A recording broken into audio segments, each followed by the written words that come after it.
dari Daya Desa Bukisan telah melakukan kegiatan temu kenali dan pemetaan kebudayaan Desa Bukisan.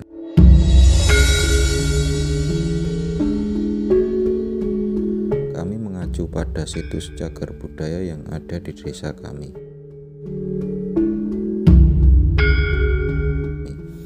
Mencoba menggali potensi budaya masa lampau yang masih digunakan di masa kini.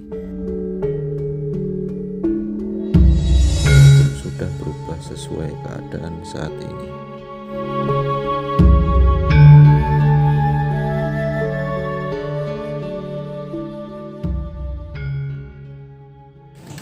Selamat sore Bapak.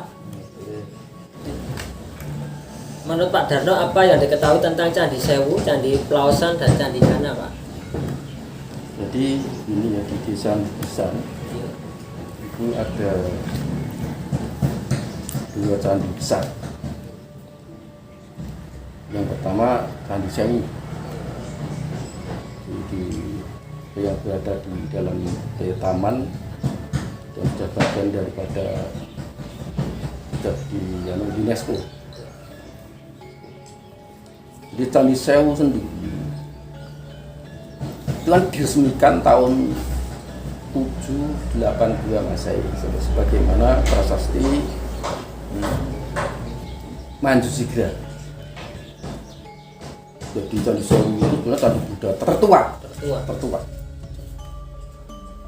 Jadi Candi Sewu sendiri itu kompleks Candi Sewu itu kan 180 kali 180 meter. Ada satu candi utama dikelilingi 240 candi berbarat dan 8 candi. Masing-masing ada sisi, ada dua atas, dua kepala. Dan Candi Sewu itu punya berjarak sekitar 300 meter di arah sisi utama. Kalau yang di sisi timur itu ada Candi Gana, yang sisi selatan ada Candi Bubrah namanya. Candi Gana itu yang dari dulu Candi Asu. Maka di sisi utara di Candi Bejo itu ada Candi Lor. Candi Gana itu di desa Bukisan. Yang terletak di selatan barat itu di wilayah Beji. Terkait kesenian yang berkembang di lingkungan Desa Bukisan yang berkaitan dengan candi-candi yang ada di Bukisan itu napa mawon Pak? Jadi kalau dulu ada ketoprak ya yang menceritakan tentang cerita bentuk-bentuk so jelas, tapi sekarang sementara macet ya, dan nanti anak-anak muda coba diangkat kembali toprak dulu. Ada toprak terus terus tadi tak ceritakan tentang Gejok Lesung, itu kan ceritanya kaitannya dengan cerita Rara Jonggrang. Itu ada musik bambu kentongan, itu kan dari itu ya. Terus apa ya, ada andong, gerobak banyak sekali di sini.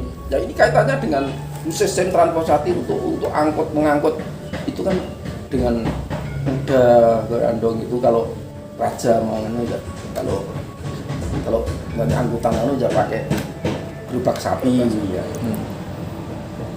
Itu ada serandul itu kemudian. Serandul itu juga perkembangan, ada jadilan dan sebagainya juga. Jadi ada serandul, jadilan, ada Gejok Lesung, ring dapur, toprak. Tapi kalau pun sudah tidak jalan ya, empong ya. Kaitan yang berkaitan dengan bentuk candi ya, awalnya itu untuk mensosialisasikan dulu dengan cara ketoprak. Nah, coba nanti perlu dikembangkan terutama teman-teman anak muda. Tadi yang saya sampaikan di nama-nama toponim, nama-nama makam-makam kuno seperti Mbah Kyai Kedu itu hubungannya dengan Kedu. Terus yang pengenalan Palembang itu berkaitan dengan Candi Muratakus. Nah, sana ada di Sumatera yang di Batam ya, masih ada pendidikan agama. Ada masih kuat sekali di sana. Kaitannya dengan itu atas kalau Mbak ada Kiai Nduro itu kaitannya dengan kalau di cerita toprak kan itu Angling Darmo, Iya. utusan dari sini. Kalau yang Jeporo tadi Keling, Ratu apa? Sima. Di sana ada candi atas angin, nah, makanya di ngempol itu. Ngempolnya dari gunung Ampo itu dari tanah merah. Kalau itu Pak cerita tentang Pramudia Wardani itu Pak, pripun itu Pak? Ya, jadi setahu saya ya memang ada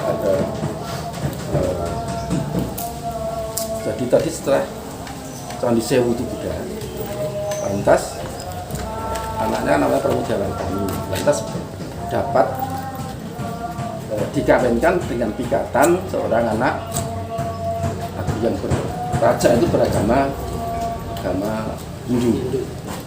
Lantas dari perkawinan itu ada terus dibuatkan candi Klausan itu. Jadi ini jadi kawasan Prambanan. Itu menunjukkan toleransi beragama. Terima kasih Bapak atas informasinya. Mudah-mudahan ini bisa menjadikan informasi yang berguna bagi kami ya Pak. Kurang maaf. Terima kasih. Assalamualaikum warahmatullahi wabarakatuh.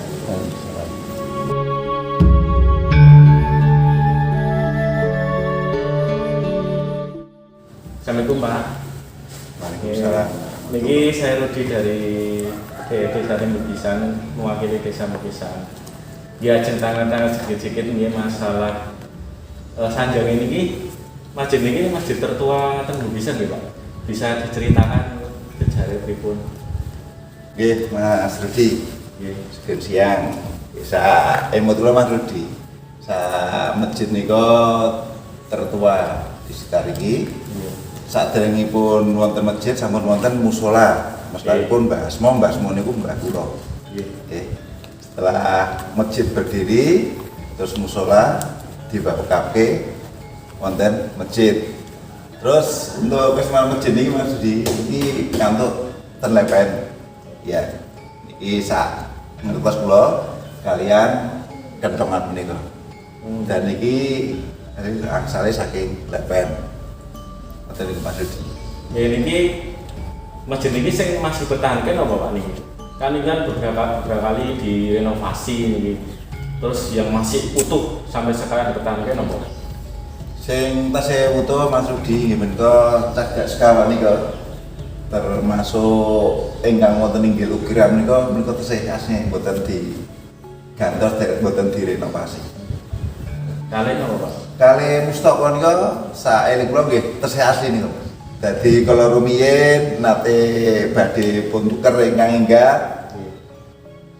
Nika ingkang enggak pun pasang, dimasang kula terus sing bekasé sukan tulisan ternyata menjadi mboten purun. Bar dadi kedah aslinipun. Dadi ingkang enggak kula ndapaken kula bener-bener ingkang aslinipun. Terus waktu rumiyin pernah keinginan itu jauh wonten makam pun berserakan niko terus kula patrai takji alhamdulillah saged kula pasang oleh Mustafa menika. Kinten-kinten dibangun tahun pinten iki Pak masjidnya Pak? Nek kula kinten pembangunan masjid niko sekitar 1950 Mardi. Nggih lanjut iki Pak, menurut kabar sing beredar niku di dekat masjid mriki kan enten makam Pak, makam kuno niku. Iku makam sinten Pak? Nggih, Mas Rudi. Nek mitrat ngendikane Pi Sepuh Mbah kula niku ingkang cikal bakal wonten mriki menika makam Kiai Plembang. Nggih. Niku mbok menawi waktu rumiyin termasuk pahlawan apa nggih mungkin ninggalipun wonten mriki nika dados cikal bakalipun makam Masjid Cepoko. Nah betul Pak, ini tanggal meleh. Kalau zaman dulu kan kalau antar makam-makam kayak orang-orang penting kan ada seserihan dengan kalau saat ini antar betul Pak? Nggih, Mas Rudi. Kalau rumiyin niku kata sing sesirik tengah dalu niku Kiai derek tebih wonten makamipun Kiai Plembang. Ning setelah sekitar 10 tahun mriki niku pun radi sudo ingkang sesirih wonten Kiai Plembang niku. Nggih Pak, menurut informasi ini dari warga-warga niki makam niku enten hubungane kangge kebudayaan desa khususnya niku jadilan bulan Cepaka. Bener boten, Pak? Nggih, Mas Rudi. Kemudian Basim menika menawi napakaken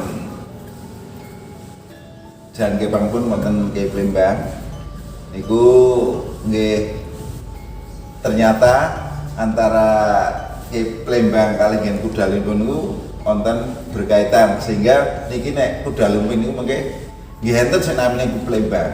Mula terus jadran niku pun nama Dulang Cempaka. Niki pertanyaan terakhir Pak niki.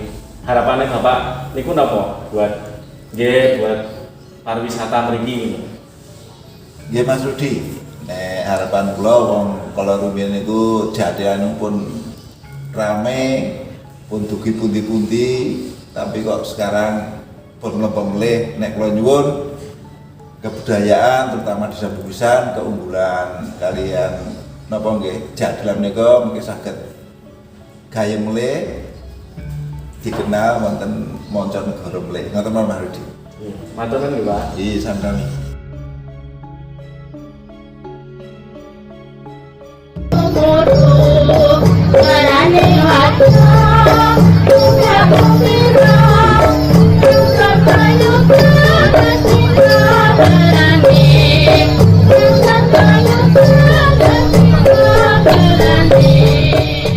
Dan sewu niki kula Rudi dari Jaya Budaya atau Jaya Budaya Desa Bukisan. Niki disuruh nggih temu kenali riset-riset nggih. Nggih kula lajeng tanglet mawon nek jadilan ten Bukisan niku sejak kapan nggih? Sejak tahun 75. Terus kuda-kuda itu bikin sendiri-sendiri langsung ditapakan, ditapa di keramat di jaratan-jaratan itu lah. Terus sing Kiai Plembang itu di Cepoko, terus Cempaka itu di Kedon, terus Trenggono itu di Sukoharjo, Kretek, terus Kiai Megomendung itu di Animan. Tahun 86 saya ikut, terus saya dibawa di Semarang ikut lomba itu nomor 1 di sini.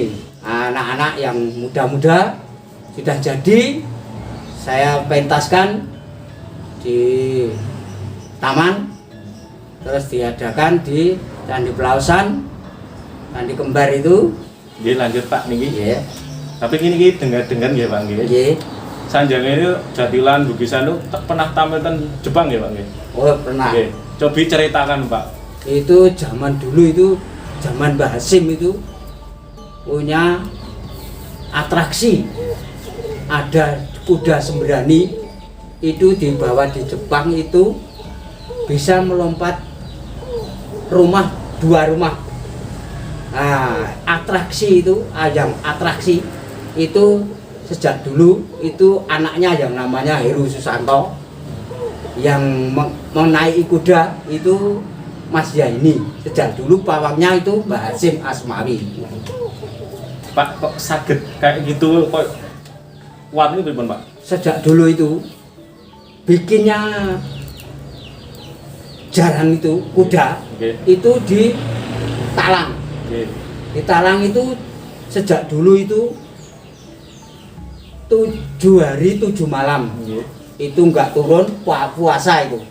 Nah, sudah jadi diturunkan, ditapakan di tuh di jaratan itu, di Kesarian itu, Kesarian Cepoko itu sejak dulu tahun berapa ya itu? Sekitar tahun 77 yang menapakan yang sembrani itu. Yang bikin itu saudara Pak Narno. Itu di talang. Sudah jadi, terus dilangsungkan di atraksi di Jepang itu.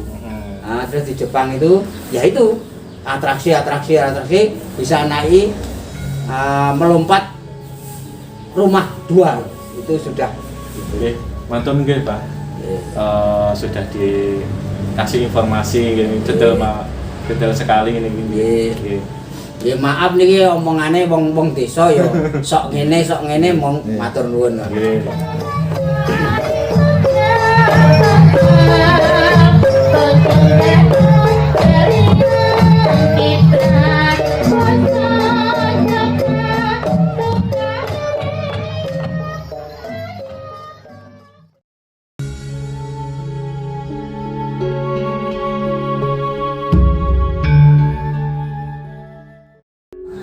Ya pertama panjenengan wong-wong ini tertanam kebudayaan Jawa ya khususnya seni kerawitan pancen wis turun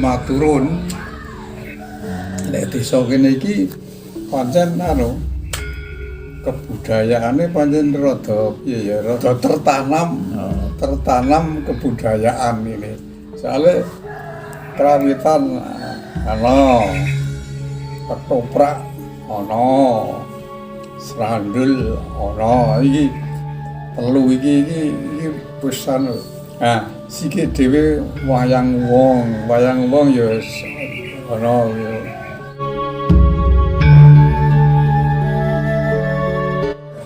sakyaene nek iki dalam masa-masa iki pancen niate iki dukung gandeng desa Bukisan iki diangkat dadi desa wisata kuwi pancen ya dienggo uripe kuwi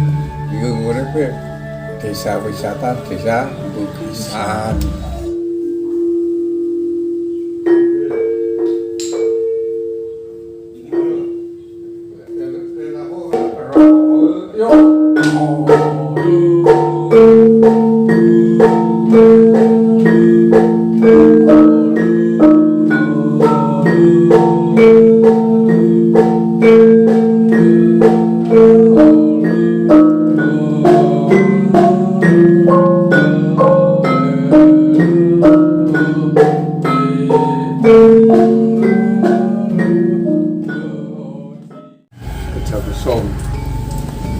Kuwi bener zaman semono proses pari dadi beras. Nek dhisik ora urung eneng sarana mesin kaya saiki enenge yo nganggo lesung nggih. Lesung kuwi dienggo proses saka pari nganti dadi beras.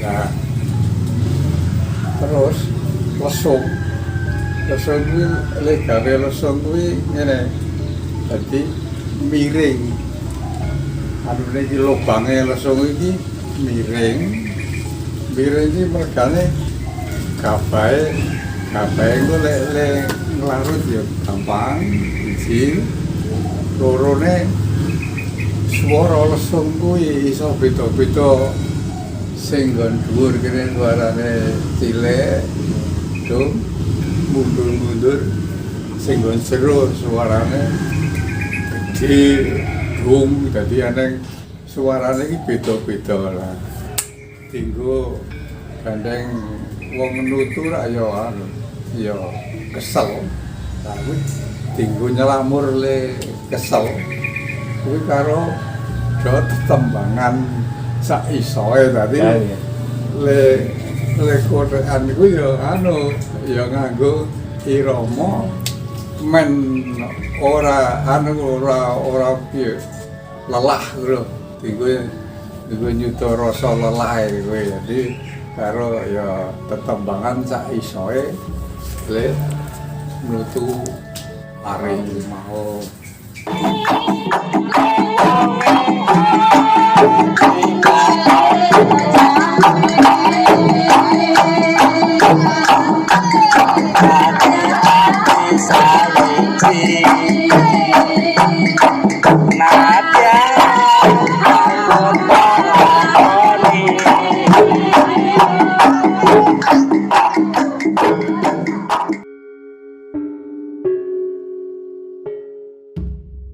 Sugeng siang, Mbak.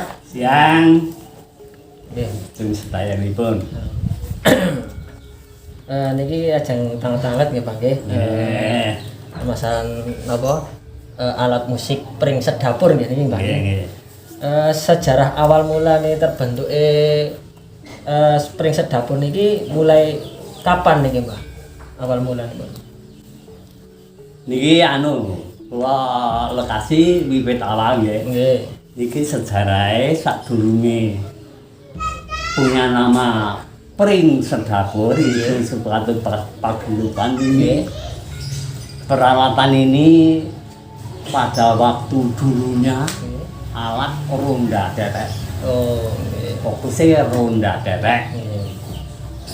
Saya mempunyai irang-irang. Semua motifnya motif bentongan.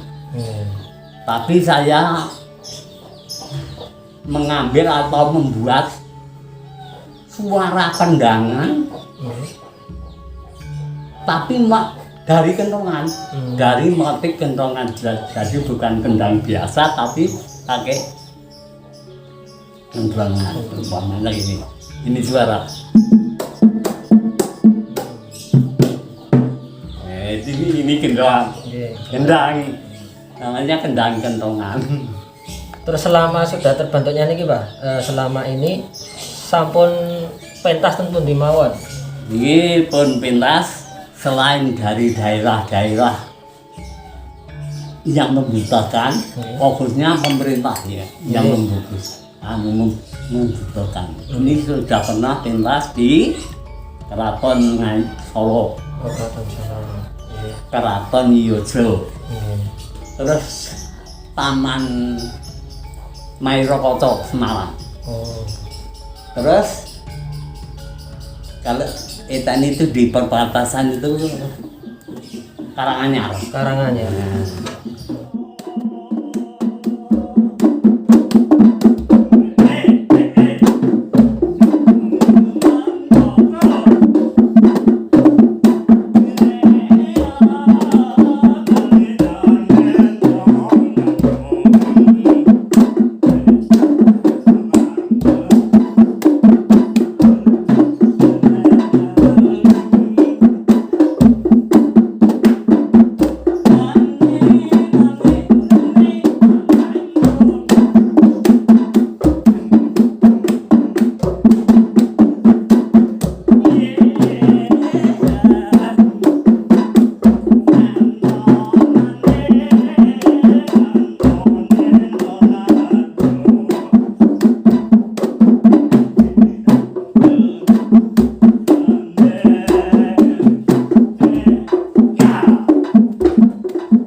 Perkenalkan, nama saya Dede Iskandar dari warga Bugisan.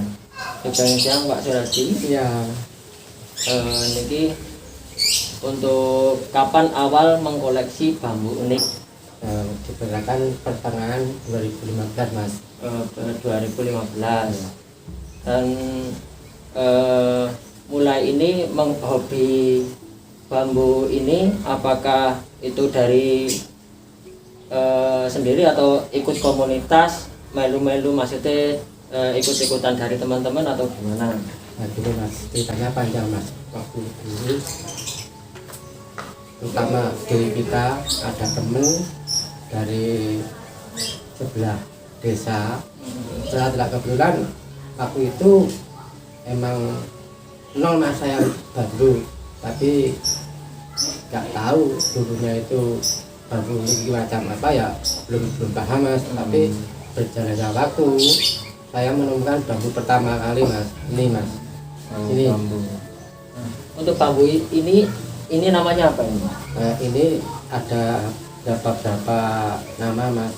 Nanti satu bambu ini, satu jenis bambu ada cabang tiga. Cabang tiga ada ate lelenya. Ate lele. Ada ini cabang lagi ini yang sama kembar tiga Mas. Ada luas ini kalau punya bambu sambung rosok Mas. Oh, sambung rosok. Apakah untuk bambu ini diperjualbelikan atau untuk koleksi sendiri, Pak? Ya ini Mas tergantung keadaan Mas. Tergantung keadaan, bila ada yang membutuhkan ya emang tujuan utama kami itu. Tapi kalau ada teman dari jauh ya kan teman pengen koleksi ya bisa memberi mahal, ya ada yang cuma-cuma. Jadi tergantung apa namanya dari kolektor sendiri mau ngasih Ya, ini ya, gitu, untuk Mas. teman atau Betul, memang Mas. kolektor yang mau koleksi. Ya betul Mas. Kalau ini bambu punya saya udah luas Mas. Di antaranya seluruh Jateng itu udah seluruhan Mas. Oh, iya. Terutama Jogja, Wonosari, Wonosari. Klaten. Oh. Itu udah banyak yang kesini Mas. Dari temen atau dari kolektor Mas. Jadi teman-teman, khususnya untuk wilayah Bugisan, bambu ini banyak sekali kegunaannya. Bukan untuk bangunan saja, tapi juga bisa dikoleksi, baik itu dari batangnya maupun daunnya bisa digunakan semua. Oke, ngoten mawon Bapak Suradi, sampun cekap iki le napa mencari informasi ataupun memberi memberi edukasi untuk kami. Banyak kurangnya saya mohon maaf. Terima kasih Pak.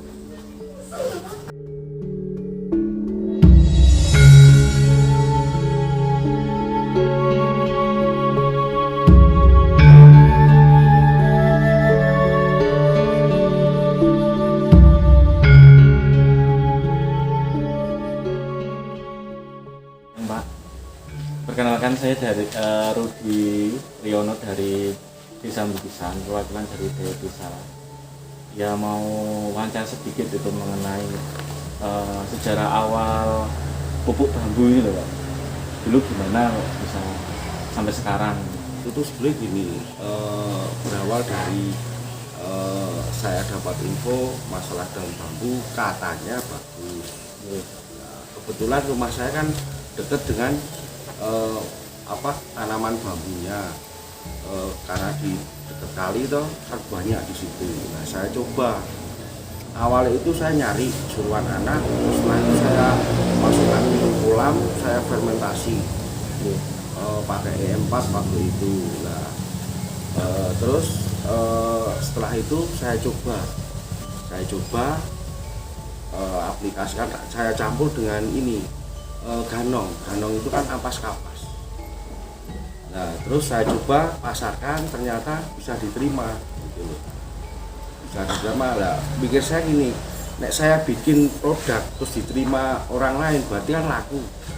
Nah, laku berarti kan ada manfaatnya untuk tanaman. Kalau detailnya saya nggak tahu anunya apa ya, unsurnya apa nggak tahu. Untuk pemasarannya itu udah kemana saja Pak? Untuk pupuk ini? Pupuk saya itu pemasarannya misalnya ke arah barat itu paling jauh Purworejo, Magelang, Muntilan, Jogja itu kan Sleman, Bantul, paling Wonosari. Terus kalau misalnya arah ke timur itu paling jauh Sragen ke sini paling di Karanganyar, Solo, terus daerah Klaten sini aja. Jadi cuman lokalan aja Mas. Sudah lumayan ya Pak ya? Ya lumayan, wes bersyukur aja. Boleh minta ditunjukkan proses pembuatannya atau gimana Pak ini? Biar pada tahu gitu gimana proses dari awal, pengolahannya gimana, biar pada tahu. Cara pembuatannya kita nyari daun bambu itu di sekitar rumah dekat sungai. Saya ngerahkan beberapa anak untuk kerja di situ. Setelah terkumpul dibawa ke gudang, terus setelah sampai gudang kita giling, kita hancurkan dulu Setelah kita hancurkan, kita campur dengan ampas kapas atau yang dinamakan ganong. Setelah dicampur, kita masukkan karung. Kita diamkan kurang lebih sekitar satu bulan. Setelah 1 bulan, di situ kan terjadi pembusukan. Kalau sudah terjadi pembusukan, setelah itu kita giling lagi. Setelah kita giling jadi satu, kita saring, kita ayak. Jadi kayak batang-batang itu kan tersisih keluar. Di situ kan tinggal daun bambu yang sudah digiling. Jadi kecil-kecil, bahkan ada yang lembut juga. Nah, setelah itu baru kita packing kita pasarkan. Prosesnya seperti itu. Terus untuk daun bambunya sendiri di sekitar tempat saya kan banyak sekali. Juga mungkin ada manfaatnya kita ambil karena kan untuk membersihkan lingkungan sekitar sungai itu kan jadi nggak numpuk banyak sampahnya.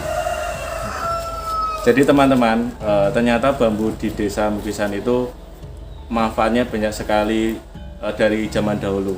Termasuk pertama buat alat musik, dan kedua ini ternyata bisa jadi pupuk.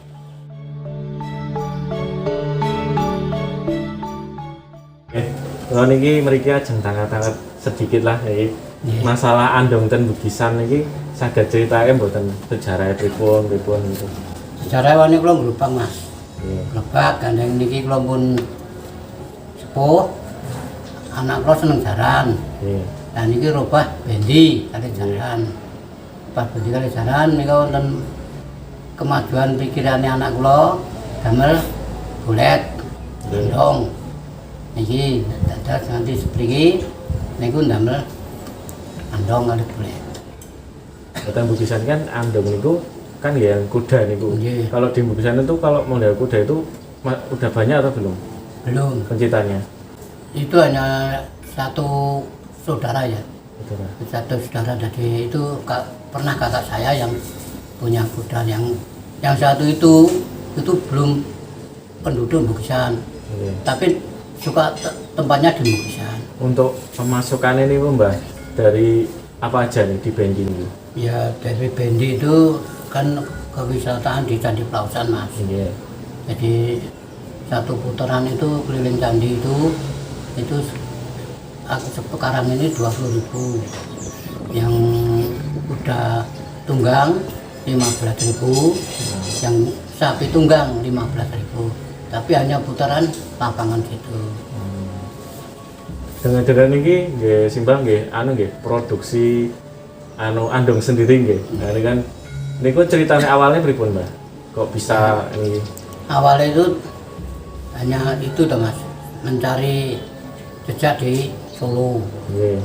Solo itu ada yang bikin sama besi. Yang bikin menyitakan sama besi.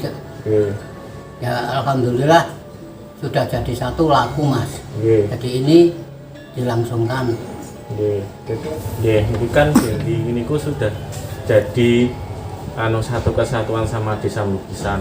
Sudah jadi ikonnya Desa Mugisan dari budaya ataupun pariwisata. Nah niki harapannya Simbah tinggi andongin jenengan atau bengin jenengan Mugisan apa harapan? Harapan ya wisata itu. Harapan wisata. Tapi ya kalau orang kampung membutuhkan ya dilayani. Nggih, niku mawon Mbah. Terima kasih nggih. Sama-sama.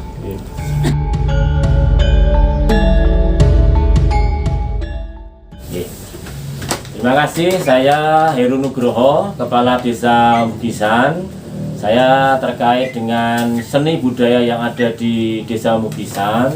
Kami sebagai Kepala Desa Mugisan selalu mendukung dan mensupport apa yang ada, kegiatan yang ada di Desa Mugisan. Terkait dengan pandemik di saat ini, kami Kepala Desa Mugisan selalu mendukung dan mensupport para pelaku seni budaya. Intinya jangan patah semangat, tetap semangat karena apapun itu nanti pasti ada fasenya. Untuk kita berpentas lagi, kita berkarya lagi, jangan patah semangat, selalu walaupun dalam pandemi kita tetap protokol kesehatan, tapi intinya seni budaya tetap berjalan seperti adanya.